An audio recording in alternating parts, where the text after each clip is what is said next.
약간 정상범주하고 벗어난 애들이라고 보기 때문에 한 학년을 올려버리는 거죠. 왜냐하면 그 면학 분위기를 해치니까 이게 분위기를 선생님이 통합하기가 어려우니까. 그래서 계속 이 아이 엄마한테 월반 권유를 선생님이. 이 엄마는 이 한국 엄마답게 한 살 일찍 초등학교를 넣었는데 애가 월반을 하면은 동급생하고 2살 차이가 나잖아요. 여러분들 엄마들이니까 생각해 보세요. 그거 굉장히 꺼려지는 거죠. 그래서 그냥 계속 변명을 하느라고 1년 동안 진땀을 뺐다고 합니다. 계속 월반 권유를 하고. 아니 사실 선생님 저거 좀만 더 지내고 보시면 우리 아이가 얼마나 평범한 아이인지 아실 수 있을 거예요. 이러면서 계속 변명을 하면서. 그래서 혼이 났다.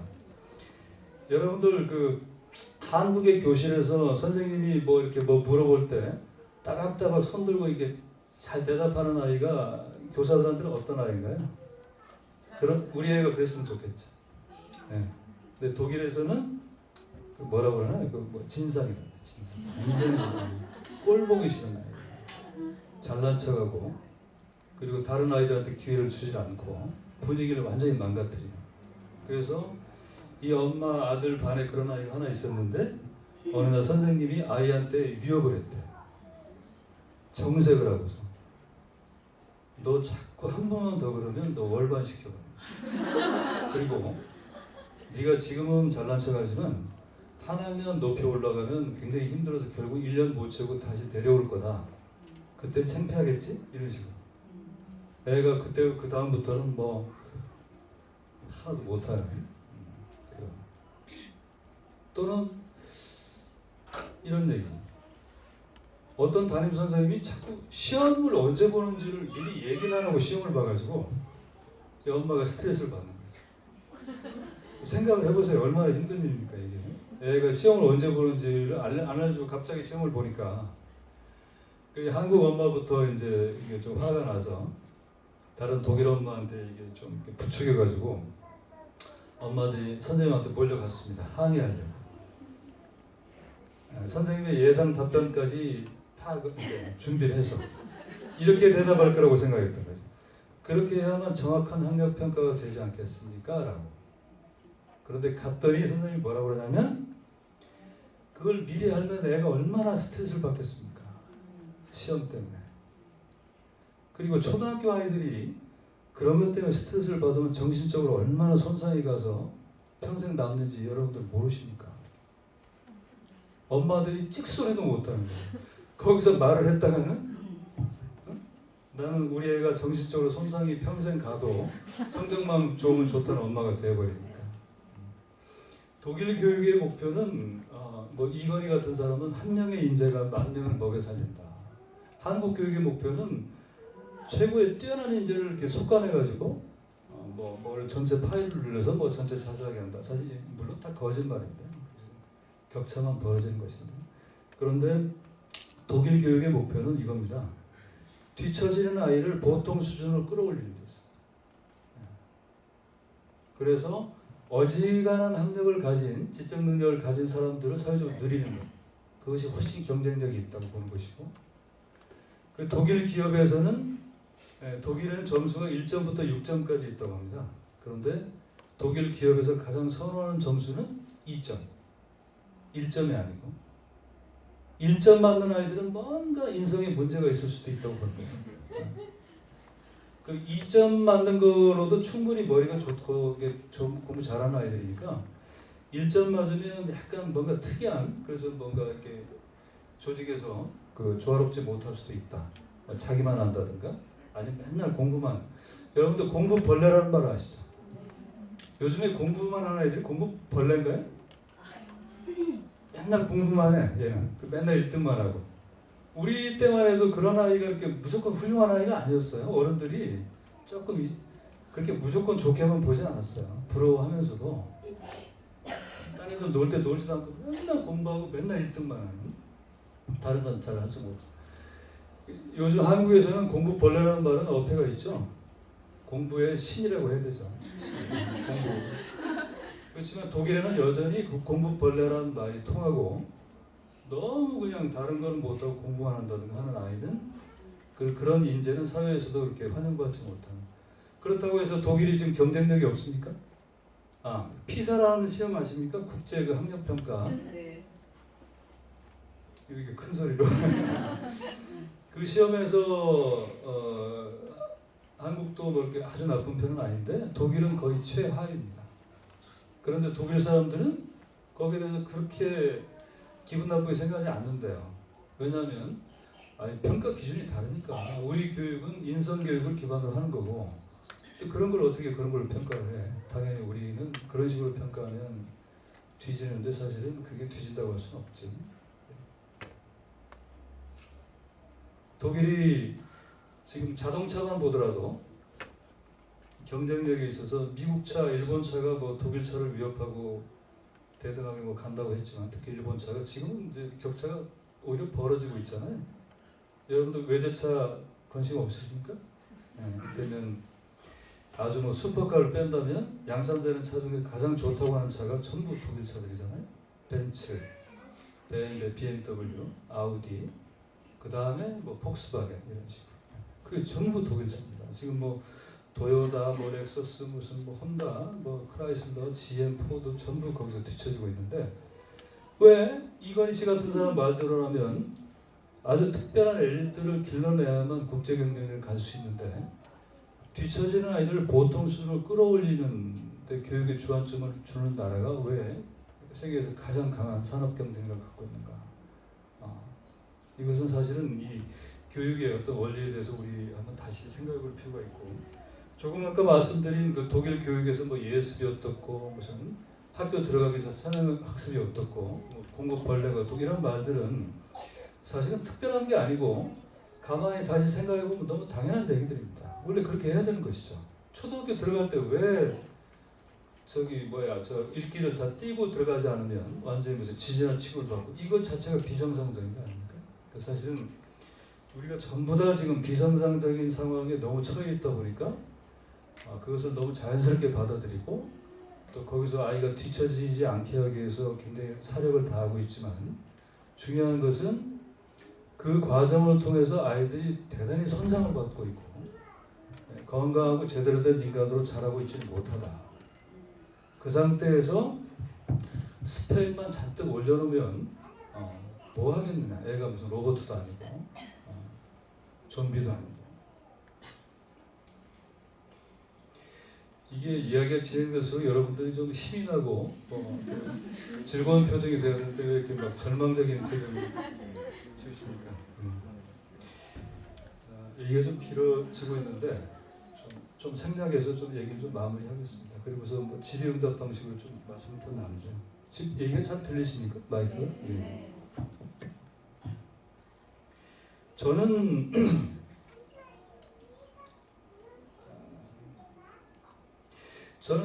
그 큰아이가 고등학교 1학년이고 저 작은아이가 중학교 1학년인데 한 3년 전부터 한 2년 정도 아이들하고 대화를 통해서 큰아이는 그 대학을 가지 않을 수도 있는 걸로 그렇게 둘째 아이도 대학을 갈 수도 있고 안 갈 수도 있는 걸로 그런 그 합의를 이제 봤습니다. 그러니까 저희 집에서는 그 한국형 교육 문제가 없어져 버렸죠.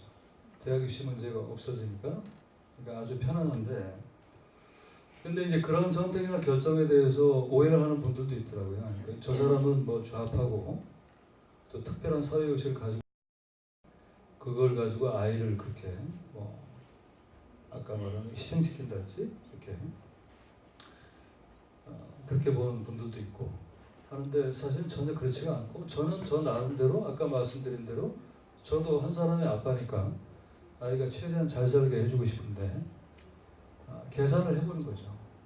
이렇게 했을 때 어떤 걸 얻을 수 있고 이렇게 했을 때 어떤 걸 얻을 수 있고 이런 건 뭔가 계산을 해보니까 대학은 꼭 가야 된다는 생각을 하고 계속 19년을 보내면 애가 아주 돌이킬 수 없는 손상을 입는다는 건 분명한 것 같습니다. 저도 나름대로 교육운동을 한 사람이니까 실제로 다 이렇게 조사해보고 분석해본 결과는 아주 기본적으로 이렇게 정상적인 조화로운 생활을 할 수 있는 사람으로 20살에 이르기가 대단히 어렵다. 지금 아이들이 대학을 꼭 가야 된다는 생각만 갖고 달려가면 그러니까 당연히 대학은 필요하면 갈 수도 있지만 대학은 안 가고도 살 수 있는 방법에 대해서 우리가 고민을 하는 것은 너무 당연한 일이다. 여러분들 아까 말씀드린 독일이 그 한국하고 학제가 좀 다르지만 고등학교 과정 아이들이 대학에 가는 비율이 지금 40%가 좀 못 됩니다. 한국은 지금 고등학교에서 전문대나 대학 가는 4년제, 2년제 가는 비율이 90%에 가깝거든요. 그런데 한국이 독일보다 더 고학력 노동을 필요로 하는 사회는 아니지 않습니까? 비교를 해봤을 때 사실 이게 뭐냐면 대학은 꼭 가야 된다는 그 강박 때문에 가봐야 필요도 없는 인력들이 너무 많이 가가지고 적어도 한 3분의 2 정도는 가는 게 의미가 없는 겁니다. 이게 대학교 가는 것이 요즘에 무슨 학문을 하러 가는 것도 아니고 다른 어떤 원래 대학의 그 목적과는 관계없는 거기를 나와서 그 사회에서 경제적으로 좀 안정성 있게 살고 싶다는 이제 어떤 욕구 때문인데 그거 관련해서 말씀을 드리면 저희가 이제 조사를 해보니까 지금은 서울대 연고대를 나와도 어떤 과는 그 취업이 잘 안 되는 과들도 있고 해서 조금 많이 잡았을 때 지금 대학에 가는 아이들의 5% 정도가 직접적으로 이게 그 경제적 안정, 그 졸업장과 그것이 연결이 되는 걸로 지금 조사가 되는데 확실하게 연결이 되는 게 그런데 그 5%가 전국에서 고르게 나오는 건 아니잖아요. 지금은 뭐 특목고, 외고, 국제중까지 이게 막 걸러지니까 거기서 지금 연고대에 이번에 인문계열 신입생 아이들이 60% 이상이 벌써 외고 애들이니까. 그러니까 사실 외고 애들은 대부분 다 부잣집 애들이고. 그러니까 그 상위 5%를 보면은 그 5%에서 최소로 적어도 절반 이상은 뭐 이렇게 전국 팔도에서 서민 대중 가정에서 나오는 게 아니라 어떤 특별한 동네, 특별한 계층에서 나오죠. 그러니까 우리가 객관적으로 기대할 수 있는 비율은 2.5% 정도라고 할 수 있습니다. 아이가 대학에 가서 2.5% 안에 들어갈 때 그 졸업장이 경제적 안정성과 좀 연결이 될 수 있다. 직접적으로. 여러분 저 대표님한테 한번 여쭤볼까요? 병원에 갔는데 의사가 저기 생존 확률이 2.5%입니다. 이렇게 얘기하면 어떤 생각이 드시죠? 삶을 정리해야 되나요? 아니면 끝까지 한번 해봐야 되나요? 물론 본인의 선택이지만 혹은 돌아가실 확률이 97.5%입니다. 우리가 저 텔레비전에서 요즘 일기예보를 내일 비 온다 안 온다 이렇게 하면 자꾸 틀려서 욕을 먹으니까 요즘은 이제 몇 % 이렇게 그렇게 해도 욕 먹는 건 똑같은데 어떻게 되는 게 이게 장비는 더 최신화되는데 적중은 더 낮아지는 것 같아요. 내일 여러분들 그 일기예보에서 내일 비 올 확률이 97.5%입니다. 이렇게 하는 거 보셨어요? 비가 확실하게 오는 프로테지가 어느 정도입니까? 뭐 70%, 80% 되면 무조건 우리는 비 온다는 확신을 갖죠. 근데 97.5%가 사실은 우리 소기의 목적으로 하는 대학 입시, 대학에 가는 거하고는 연결이 좀 안 된다고 했을 때 이것을 갖다가 우리가 안전성 있는 선택이라고 할 수가 있는가? 그것 때문에 19년 동안 아이들이 그 고생을 하고 손상을 입고 또 부모들이 거의 우리는 그 애들 교육 문제 때문에 그 삶을 거의 반납을 하잖아요. 특히 아이들 중학교, 고등학교 가면 경제적으로나 시간적으로나 정열적으로 모든 면에서 가정이 경상적인 생활을 못하니까 전부 그것 때문에 돌아가니까 아이 수험생이 있고 막 그러면 첫 아이 끝나면 또 둘째 아이 시작돼요. 그런 식으로 우리가 인생을 보내고 있는데 그런데 확률은 그 정도다. 근데 아까도 말씀드렸지만 근데 이런 얘기를 어디 가서 한번 했더니 어떤 분이 저한테 그러시더라고요. 인류대회를 나와도 그렇게 힘드니까 하는 데까지 해봐야죠. 이렇게. 이건 어떻게 보면 좀 논리가 파괴된 얘기인데 그죠? 말이 안 되는 얘기잖아요. 저는 포기하라는 뜻이 아니라 우리가 교육현실하고 이렇게 대학 입시 문제를 생각할 때는 실제로 계산을 해봐야 된다는 얘기입니다. 이것이 어느 정도의 확률을 가지고 있고 그리고 아이나 경제적으로 모든 어느 정도 투입을 하는데 그랬을 때 얻는 효과는 뭔가를 계산을 해봐야지 계산도 없이 그냥 무조건 몰려가는 것은 생각을 하는 게 아니죠. 무슨 저 초등학교 고학년 남자애도 아니고 그죠? 부모가 그래서 되겠습니까? 아이가 저는 지금 한국의 현재 교육 상황이 얘기하다 보니까 이제 교육 문제로 자꾸 접어들고 교육 상황이 재난 영화 속과 같다고. 재난 영화 아시죠? 할리우드 재난 영화 무슨 막 지진이 나서 그냥 금세 다 죽게 생겼고 큰 무슨 유람선이 침몰을 하고 이런 영화들 말입니다. 그런 영화들 속에서 등장인물들은 이 정상적인 사고를 하나요?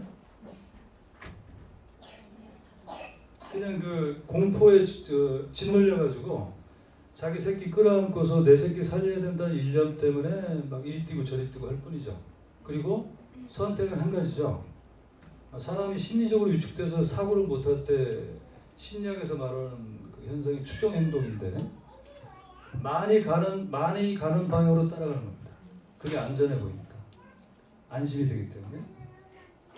그렇지 않습니까? 여러분들 침몰하는 배에서 100명이 있는데 98명이 저쪽으로 가고 있어요. 저쪽으로.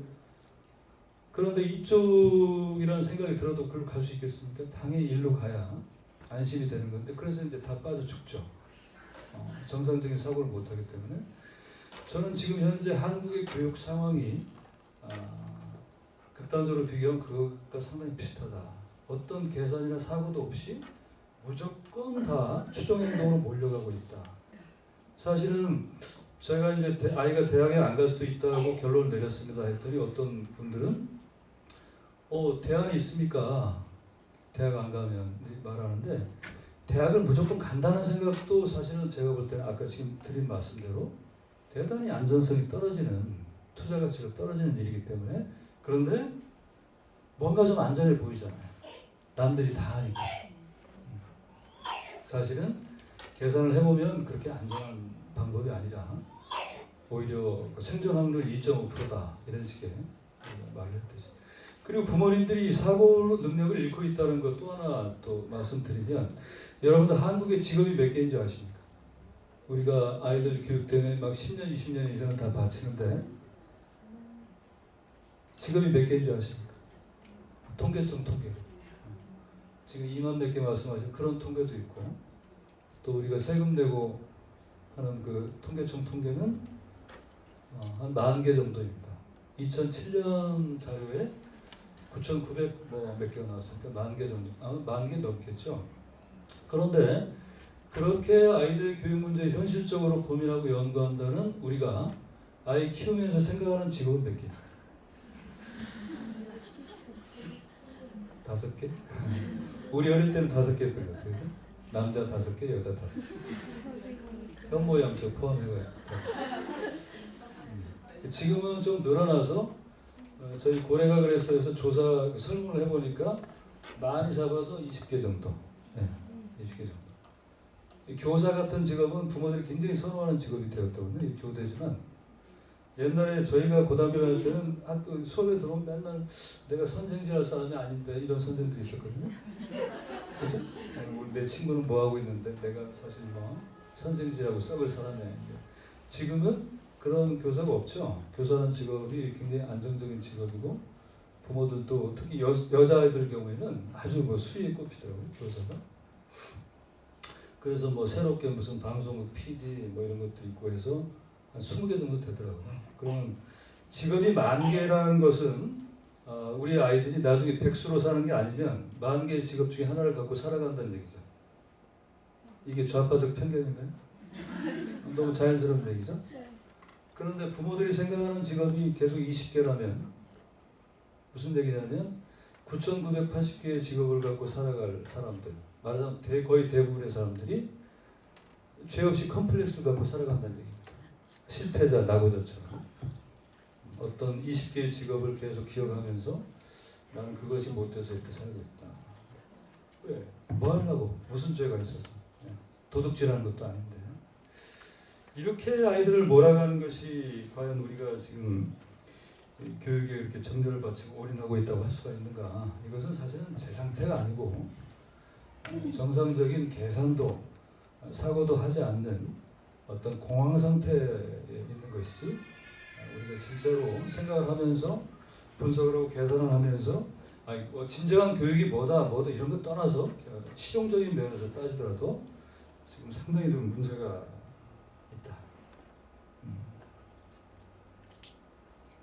얘기를 좀 마무리할게요. 요약을 하면 정치라는 것이 아까 말씀드린 대로 사회 성원들이 잘 살게 하는 것이라고 했는데 다시 이렇게 말씀을 드리면 전체 사회 성원이 한꺼번에 더 잘 살 수 있는 방법은 없습니다. 이를테면 이건희 씨 같은 사람이 더 잘 살게 되면 어떤 또 더 많은 사람들은 좀 더 어려워진다든가 또 뭐 비정규 노동자나 농민들이 훨씬 잘 살게 되면 또 어떤 계층의 소수의 사람들은 좀 더 손해를 본다든가 이게 사회라는 것은 똑같지가 않고 이렇게 계층으로 계급으로 이해관계가 많이 다르기 때문에 모든 사람이 다 잘 살게 하는 그런 정치라는 것은 존재하지 않죠. 그건 거짓말이고 국익이라는 말도 사실 거짓말입니다. 대한민국의 모든 국민들한테 공통적으로 해당하는 이익도 없고 공통적으로 해당하는 손해도 없죠. 어떤 사람한테 이익이면 어떤 사람들한테는 손해입니다. FTA 같은 것도 어떤 사람들은 뭐 미국에는 유리하고 한국은 재앙이다 이렇게 말하는데 그건 굉장히 잘못된 말이고 한국의 어떤 사람들은 FTA가 되면 굉장히 좋죠. 국제 경쟁력을 가진 자본가들은 끝내주는 겁니다. 미국에 그렇게 들어가면. 그렇지만 대다수 서민 대중들이나 뭐 중소기업 하는 분들은 상당히 문제가 많이 생기는. 그러니까 우리가 정치라는 걸 생각했을 때 어떤 정치인가라는 것을 선택할 수밖에 없다는 겁니다. 그러니까 이 어떤 특별한 뭐 지배계층이라고 할까, 아주 극소적 부자라고 할까, 이런 사람들한테 유리한 정치는 대다수 서민 대중들한테는 불리할 수밖에 없는 것이고 이해관계가 다르기 때문에 대다수 서민 대중들한테 조금 더 잘 살게 해주는 정치는 그 사람들의 이권은 조금 빼앗아가거나 양보할 수밖에 없는 그런 상황이 되는 거니까 우리가 좋은 정치라고 말했을 때 둘 중에 하나를 선택해야 된다는 것이죠. 그래서 우리가 보수 정치, 진보 정치 이런 말은 무슨 말이냐면 보수 정치라는 것은 지금 현재 사회 상태를 되도록 지키려고 하는 정치니까 그것은 당연히 지금 현재 남보다 훨씬 잘 살고 안위를 가지고 있고 힘을 누리고 있는 사람이 원하는 것이고 진보 정치는 지금 현재 사회 체제를 좀 바꾸려고 하는 정치니까 그것은 지금 현재 자기가 열심히 일하고 정직하게 살지만 그거보다는 조금 정당하게 살지 못하는 사람들한테 그를 위한 정치인 것이죠. 한국은 우리가 알고 있다시피 거의 90% 이상이 보수 정치, 아주 나쁜 보수 정치, 한나라당, 조금 상식적인 보수 정치, 여루당, 민주당, 김대중, 노무현 이런 분들. 근데 자기들끼리 한쪽은 우파라고 한쪽은 좌파라고. 이게 무슨 생쇼인지. 이 조선일보 이런 사람들은 노무현 씨나 김대중 선생 이런 분들 갖고 이제 좌파라고 하는데 사실 그렇지가 않고 상식적으로 말하면 이분들은 사회 체제의 근본적인 변화를 바라는 분들은 아니고 이 시장자본주의를 그대로 유지하는데 그래서 아주 몰상식한 거, 뭐 군사 독재라든가 또는 무슨 언론의 자유라든가 이런 것들을 시민의 어떤 권리라든가 이런 것을 이제 보장하려고 하는 그런 사람들인 것이고 상식이라고 말을 하죠. 진보 정치는 한국의 정당으로 말하면 민노당도 이제 진보 정치라고 하기 좀 어려운 것 같고요.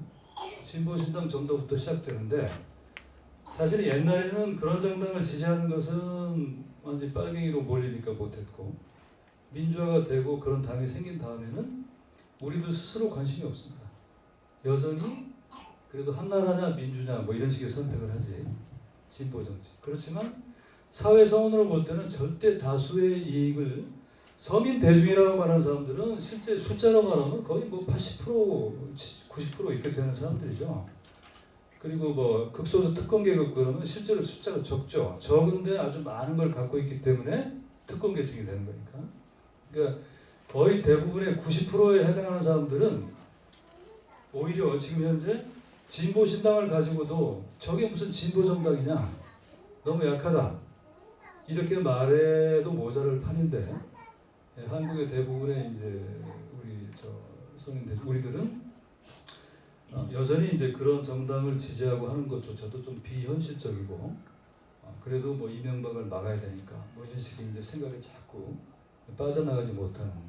그래서 저는 이제 지금 간략하게 말씀드렸지만 우리의 정치는 당연히 진보 정치하고 유럽이나 서유럽이나 북유럽 같은 나라들 우리보다 조화롭게 사는 이유는 그쪽에는 진보 정치가 많기 때문입니다.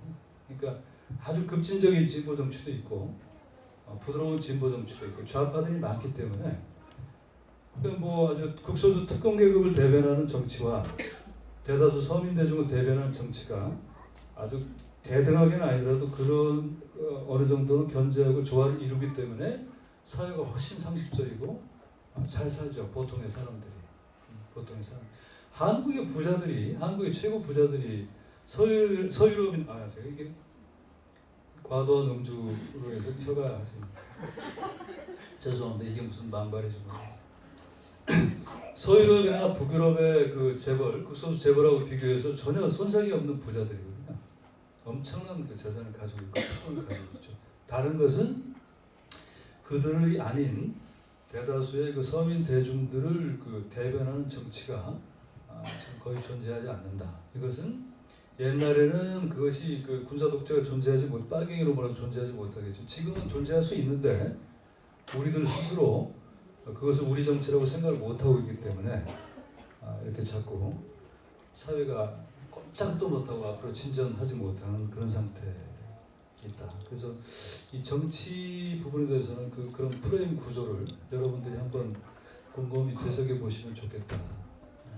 그러니까 우리끼리 말하면 저는 뭐 진보신당 지지자가 아닌데요. 그거보다는 조금 더 급진적인데 정치다 그러면 우리는 진보신당부터 시작합니다. 그것도 좀 아쉽게 생각하는 것이 우리 정치 의식이지. 무슨 뭐 민주당하고 한나라당 차이 가지고 여러분들 김대중이나 노무현 정권 때 노동자, 농민이나 서민 대중 정책에 있어서 그분들이 정말 우리 서민 대중을 위하는 정치를 안 했지 않습니까? 그건 잘 알고 있지 않습니까? 그걸 갖고 자꾸 뭐 정서적으로 대통령이 되더니 변했다, 개혁 의지가 쇠퇴했다고 하는데 그게 아니라 보수 정치이기 때문이죠. 상식은 유지하는데 보수 정치이기 때문에 우리를 대변하지 않는 정치니까 너무 당연한, 아무 죄가 없습니다. 그분들은 자기들의 생각대로 정치를 했을 뿐인데 우리가 너무 그 순전하고 어리석게 그것을 뭐 진보 정치인 것처럼 우리들을 대변할 수 있는 정치인 것처럼 잘못 기대를 했기 때문에 상처받고 실망하는 거예요. 요즘은 이제 이명박이라는 특별한 대통령이 나타나서 그래도 저는보다 낫지 하는 생각 때문에 또 이제 그렇게 많이 우리가 흔들리는데 정말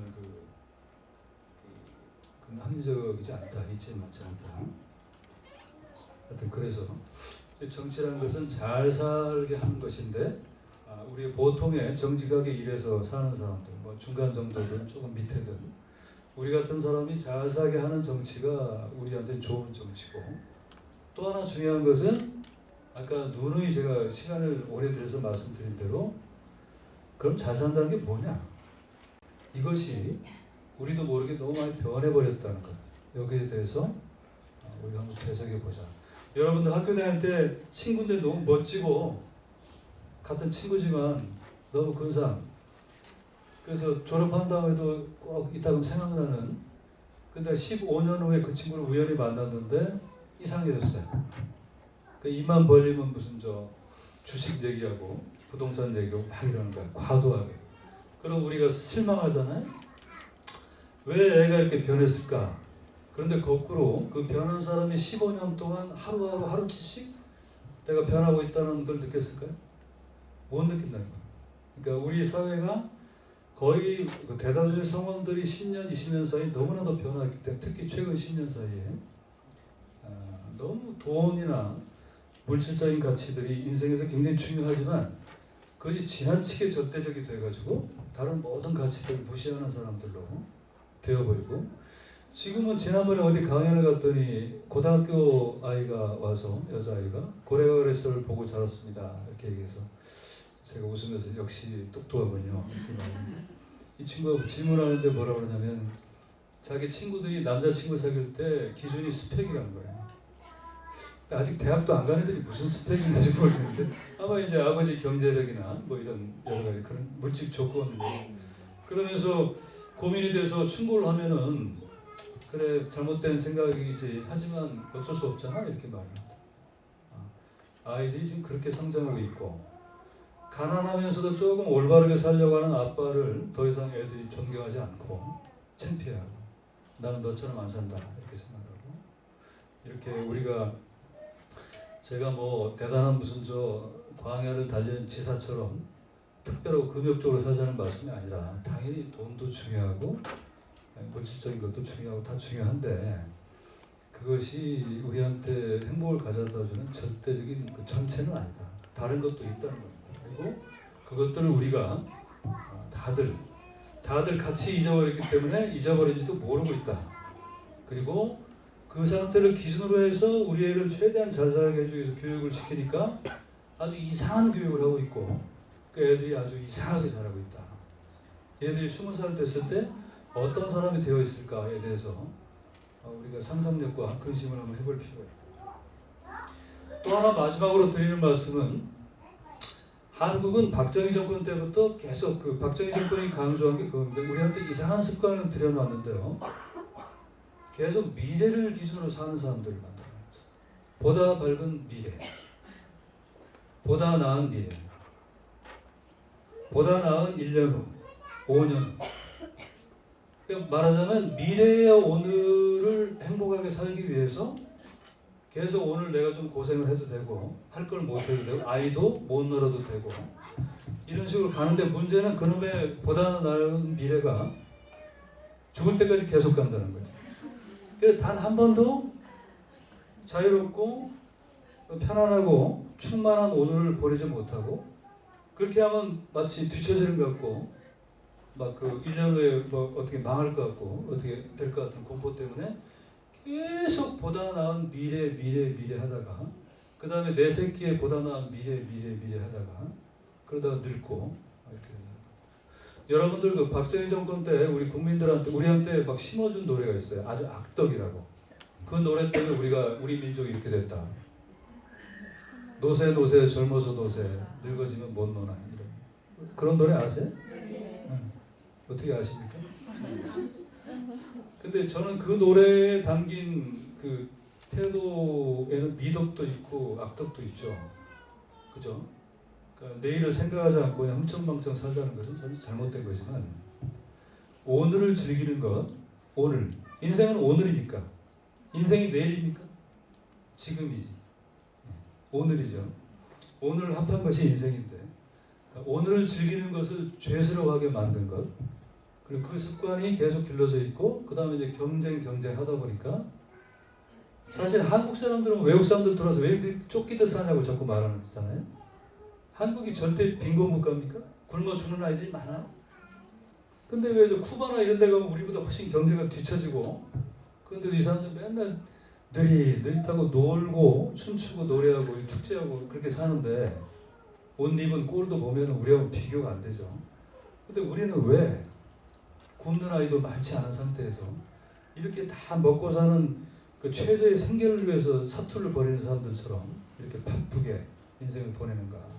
이것도 역시 우리가 인생을 살아가는 어떤 그 방법, 습관이 지금 아주 잘못되어 있다. 그래서 여러분들 아이가 행복도 배우는 겁니다. 어떻게 해야 사람이 행복을 느끼는지 그것도 배우는 겁니다. 외부에서 오는 물질적인 것들은 사람을 일시적으로 만족시키지만 행복하게 하지 못합니다. 이를테면 단칸방에서 6, 7 식구가 막 살았다. 저도 이제 어릴 때 단칸방에서 중학교 졸업할 때까지 4 식구 살았는데 이상하게 지금 그렇게 살려면 힘들겠지만 그때는 그냥 그렇게 살았어요. 별 문제 없이. 동생도 생기고 어떻게 된 건지 난 알 수는 없지만 근데 그렇게 살다가 한 30평 되는 아파트 30평은 너무 작은가? 요즘에? 한 35평 되는 아파트가 생겼어요. 오랫동안 노력해서 이사를 갔어. 아침에 일어났어. 이게 우리 집인가 싶은 마음이 한번 상상을 해보세요. 눈물이 나오겠죠? 너무 행복하고 여러분들 고생은 안 해보셨구나. 그런데 반년쯤 지나도 아침에 일어나면 그 감격이 들까요? 그때는 이제 내 친구는 40평으로 갔으니까 그게 이제 생겨야 되는데 35평에서 40평으로 갔을 때는 그런 감동은 없죠. 더 이상. 그저 그냥 그 최소 방어 정도. 이를테면 차 같은 것도 국산차 타다가 아까 말씀드린 무슨 BMW 같은 거 타면은 뭐 끝내주죠. 전혀 진짜 다르니까 지금도. 하지만 그 계속 타면 다를 게 없는 거. 사실은 사람의 행복은 저기에서 옵니다. 제가 고래가 그래서는 아이를 잡질하기 때문에 아이를 행복하게 키운다는 주장을 해야 이게 이제 부모님들이 설득이 되니까 올바르게 키웁시다. 손해가 나더라도. 그러면 어떤 엄마도 그 고래를 망하게 하는 지름길이죠. 그것은. 사실은 생각을 좀 바꿔보면 이렇게 하는 것이 아이가 훨씬 행복하다는 생각도 하셔야 됩니다. 이런 생각을 하는 건데, 제가 몇 년 동안 이제 그 행복에 대해서 그 책도 좀 많이 보고 그 외국의 무슨 연구 같은 것도 많이 분석을 해보니까 간단하더라고요. 가장 크게는 두 가지에서 오더라. 여러분들 아마 공감이 되실 겁니다. 하나는 관계에서 옵니다. 나를 진짜 사랑하고 아끼는 사람, 염려하는 사람이 있다는 생각이 들면 사람은 행복합니다. 어려워도. 공감이 안 되십니까? 돈이 엄청나게 많은데 부러울 게 없어. 근데 어느 날 갑자기 아침에 눈을 떴는데 내 자식이 이렇게 나한테 지극하게 효자인 것은 내 일부라도 내 재산 때문이기도 하겠지? 라는 생각이 들면 그때부터 이 아빠는 지옥에 입장하는 겁니다. 그래서 아이한테 물어봐. 너 혹시 내 재산 때문에 나한테 잘하는 거냐? 그러면 걔가 솔직하게 얘 일부 그런 게 있죠 이렇게 말할까? 하지만 어떤 가난한 아빠가 정말 개털 아빠가 어떻게 간접적으로 아이가 나에 대해서 얘기하는 걸 듣는 겁니다. 요즘 그런 아이들이 이제 별로 없지만 또 잘못된 가치관을 실어놔서 가난하면 무조건 창피하죠. 아무리 좋은 훌륭한 아빠라도. 애가 우리 아빠는 뭐 저 별 볼 일 없고 가난하고 해서 사람들한테 그 뭐 좀 이렇게 사람들이 다 우습게 보지만 나는 우리 아빠처럼 멋진 사람 없다고 생각한다. 그리고 세상에서 가장 존경한다. 이렇게 말하는 것을 이 아빠가 우연히 전해 들었다. 그리고 이 아빠는 그 순간 그 천국에 입장하는 겁니다. 그게 천국이지.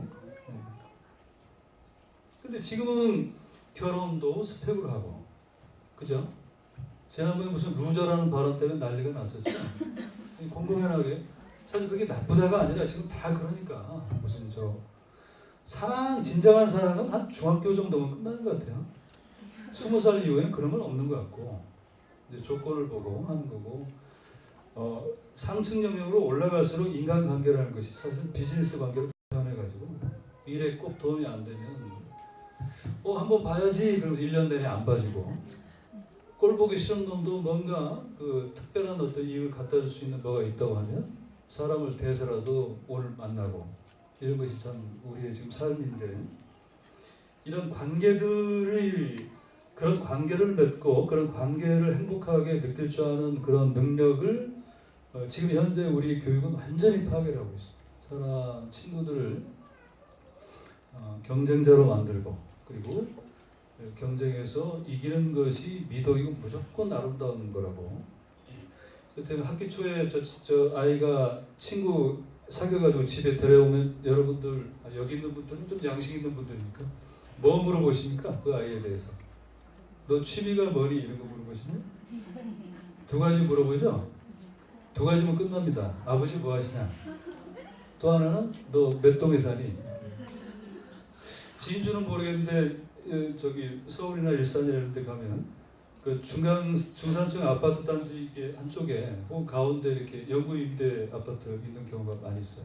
그러면 이제 같은 초등학교를 다닐 때 문제가 되는 겁니다. 그래서 우리 아이가 친구를 사귀었는데 거기 사는 아이를 사귀면 어떻게든지 떼놔야 되는데 그래도 우리는 또 진보적이니까 그런 가난한 집 아이들하고 놀지 마 이렇게 하면 우리 스스로 좀 기분이 안 좋잖아요. 그러니까 교묘하게 어떻게 해서 때려쳐.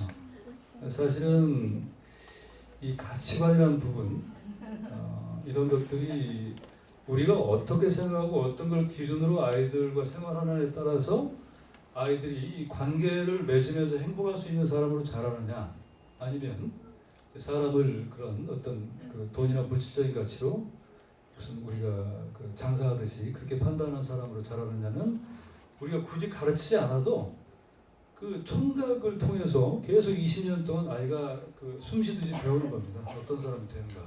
그래서 지금 현재 교육 상황이나 부모님들의 태도가 그 행복의 가장 큰 축 중에 하나는 사람과 관계, 이것을 파괴하는 그런 교육. 또 하나는 자기가 일을 통해서 즐거움과 기쁨을 얻는 것입니다. 자기가 좋아하는 일, 잘할 수 있는 일에서. 근데 지금 아이가 뭐 어떤 일을 할 건가에 대해서는 우리가 교육 상황에서 별 관심이 없죠. 어떤 등급을 받는가. 일단 중학교 1학년쯤 된 아이가 나 커서 만화 할 거야. 그러면 거의 대부분의 한국 부모들의 반응이 뭔지 아십니까? 반응 1등. 제일 많은 거. 미쳤다? 네, 그래도 우리가 상식이 있는데. 대학 가고 저희가 조사를 해봤더니 그러니까 무슨 과 이런 것도 없고 대학을 가고 그 다음에 네가 하고 싶은 걸 해라. 그러니까 등급을 올려놓고 그 다음에 해라 이런 거. 근데 이제 순진한 아빠가 그러면 무슨 저 애니메이션 고를 가야 되나 어쩌고 옆에서 이제 그러면 엄마가 확 째려보죠. 애한테 쓸데없는 얘기. 생각 없이 저렇게 한다고. 사실은 아이가 어떤 직업을 갖고 어떤 재능을 갖고 살아갈지에 대해서는 별 관심이 없습니다. 그런 걸 생각할 겨를도 없다고 생각하고 어떤 등급을 얻느냐에만 관심을 갖습니다. 그래서 그런 그 등급을 얻은 직업을 가진 아이가 자기 일을 통해서 행복을 느끼지 못하는 경우가 허다합니다. 강남의 어떤 학군의 아이들은 그런 직업을 거의 독식하고 있다고 하지만 그 아이들 뭐 20대, 30대 초반의 애들 이렇게 가까이서 보면은 남들의 선망과 어떤 이런 어떤 우월감을 기반으로 살아가지 진짜 자기 일이 너무 좋고 즐겁고 재밌고 뭐 이런 친구들이 굉장히 적어요. 오히려 선택의 여지가 우리보다 보통의 집 아이들은 20개만 엄마 아빠들 생각하다가 9,980개로 흐트러지는데 이 아이들은 20개 생각하고 20개로 거의 다 들어가거든요. 그러니까 오히려 선택의 우연이든 자이든 타이든 그런데 그 많은 아이들이 전부 20개의 직업에 적성에 맞을 수는 없잖아요. 그러니까 또 굉장히 그 거꾸로 불행해지는 너무 경쟁이 어려우니까 경쟁에서 이겨서 인류대를 가고 뭐 삼성 같은 데로 들어가고 하는 것에서 주어지는 아이의 인생의 현실적 이점만 우리가 생각하고 있지만 사실 손실도 대단히 많다. 손실도 많고 그렇게 사는 것이 좋은 삶인가? 올바른 삶 이런 거 말고 과연 아이가 좋은 삶인가? 여러분들 루시드 폴이라는 가수 혹시 아세요? 네. 진주에서도 아주 명성이 있군요. 그 친구가 이제 말하자면 소위 저 강남 엄마들이 가장 그 선망하는 스펙을 가진 뭐 더 이상 어떻게 보탤 게 없는 그런 학벌과 이런 걸 조건을 가진 친구잖아요. 근데 이 사람이 이제 그 음악 활동과 학업을 병행해서 많은 사람들을 이렇게 그 염장을 지르더니 이제는 이제 최근에는 아예 그 저 학업 그 학문 그는 접고 음악만 하고 있죠. 근데 이 친구 최근에 그 이야기를 이렇게 해보니까 사람들이 자꾸 그러는데 그렇게 좋은 학벌을 갖고 기회가 있는데 아주 지금 젊은 나이에 국제 학술지에 벌써 그 자기 논문이 실려 그게 막 특허되고 사실 뭐 그런데 왜 그걸 버리고 이렇게 음악을 하느냐라는 질문을 한대요. 자기는 그게 이해가 안 간다는 거예요. 난 이게 오히려 좋아서 선택한 겁니다. 제 친구들 말입니다. 5시간도 못 자는다 이런 거예요. 저는 편안하게 이렇게 시간 보내면서 떠오르는 음악 만들고 또 음반 만들어 공연하면 사람들이 좋아해주고 어떤 때 안 될 수도 있지만 뭐 굶는 것도 아니고 이게 훨씬 좋기 때문에 이렇게 사는 것이지 내가 무슨 말씀인지 아시겠죠? 그래서 사실은 우리가 행복을 느끼고 삶의 기쁨을 얻고 만족감을 얻는다는 것은 단지 무슨 어떤 뭐 우리가 말하는 스펙 그것이 중요하지만 그것이 전적이진 않다. 그리고 나머지 부분에 대해서 생각을 전혀 못하면 아이가 아주 그 제대로 된 사람, 건강한 사람으로 자라나지 병든 사람으로 자라나고 또 아이가 행복할 줄 아는 방법조차 몰라서 행복하지 않은 그런 인생을 맞을 수도 있다. 그런 말씀을 드리는데 이 정치에서 이 교육이 지금 현재 한국 경우에는 다른 모든 사회 부분에서는 진보 보수 이렇게 나눠져 있는데 이 교육은 겉으로 나눠져 있어요. 진보 진영에서 뭐 이명박이 우리 아이들 다 죽인다느니 뭐 참교육이 어떻고 하지만 그런 사람들의 실제 그 집의 아이를 어떻게 하는지 보면 별로 다르지가 않거든요.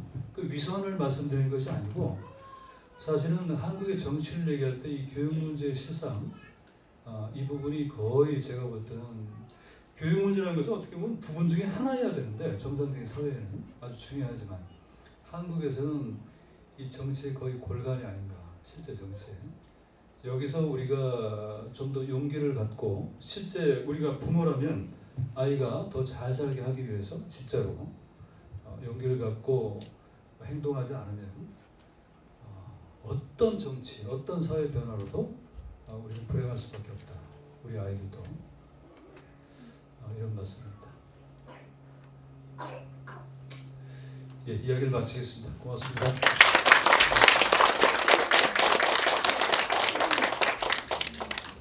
그 이유, 제가 감명 깊게 들은 이유는 이 나라가 앞으로 희망이 있느냐 없느냐는 결국 그 어린애를 기르는 어머니가 깨어 있어야 되는데 그 어머니가 조금이나마 이제 깨어질 수 있는 그런 가능성을 이 현장에서 볼 수 있으니까 사실은 제가 오늘 여기 온 것은 우리 김규황 선생님의 기대하고 온 것은 아니고 여기 어떤 분이 오시는지를 제가 확인하기 위해서 사실 여기 왔습니다.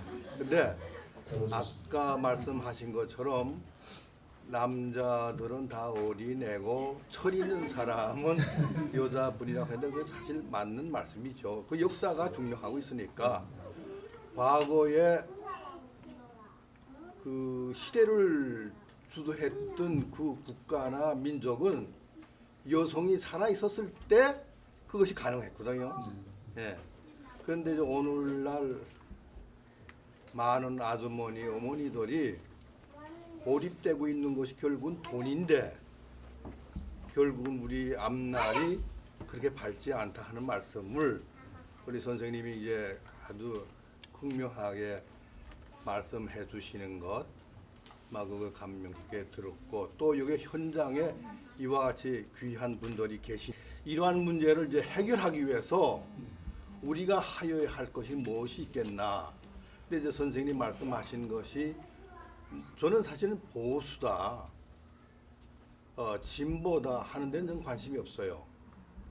사회 가치를 어떤 데에다가 설정하고 나갈 수 있는 그런 사회, 그런 민족, 그런 국가 아니야. 그런데 저는 더 관심이 있지. 뭐 진보다 보수다, 뭐 진보다 하는 사람들 나와서 다 허튼 소리를 하고 있고 결국 그 사람들 정권 잡으면 또 똑같은 그 5%에 해당이다, 10%에 해당이 들어가면 똑같은 삶이 된단 말이죠. 그러니까 이게 그건 뭐 진보다, 뭐다, 뭐 보수다, 뭐 10시에는 사교육이 안 된다. 뭐 12시에는 선생님 저쪽 그런 곳이 있어서 선생님 제대로 된 역사의식 그래서 지금도 여전히 저 초등학교에서 한 4학년 되면 그 역사 시험 국사 시험 보기 시작하는데 시험 문제가 지금도 저는 식입니다. 부여의 두 번째 도읍진 몇 년도 그건 사실 역사가 아니지 않습니까?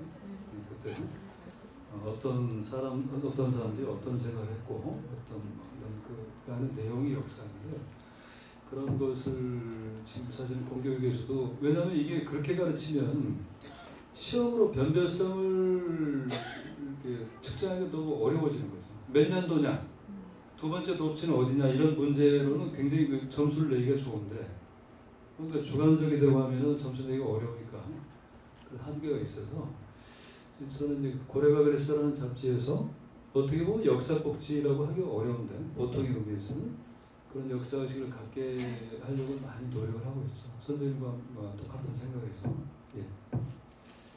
중요한 말씀입니다. 보니까 교사들은 보여지는 학력 향상, 지필 평가의 점수에 굉장히 매달리게 되고 그러다 보니까 아이들을 막 그쪽으로 몰게 됩니다.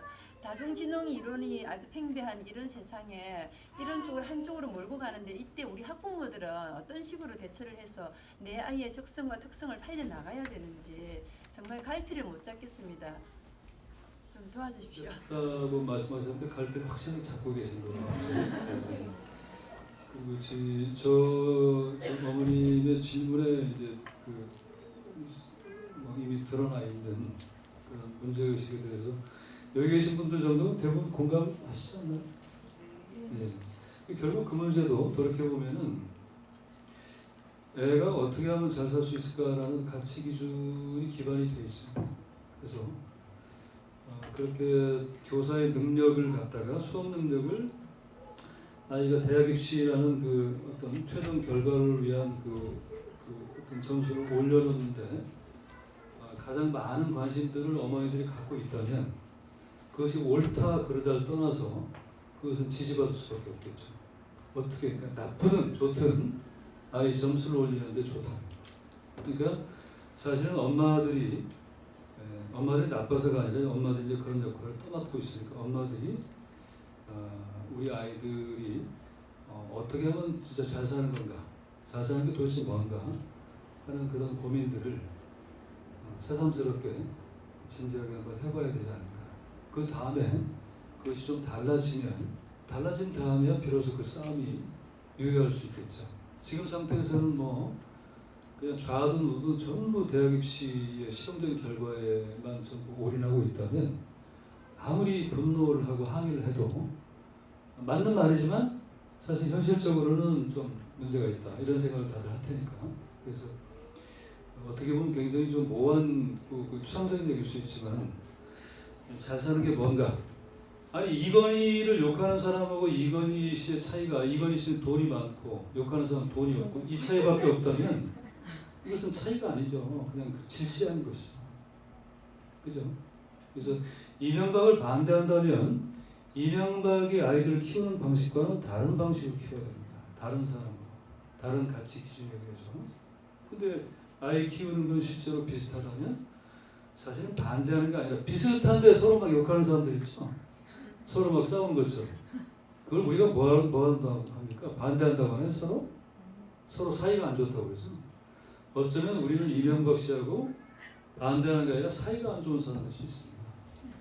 스타일이 안 맞아가지고 서로 못 걸게 하는 거죠. 저는 좀 아픈 얘기지만 되새겨볼 필요가 있다. 그리고 한 번 질문 더 하실 수도 있는데 그 지금 나눠드린 거 잠깐만 말씀드리면 고래가글에서는 엄마 아빠가 사주야 볼 수 있는 구조를 그거 해주시면 좋겠습니다. 이따 끝나고 저한테 그걸 이렇게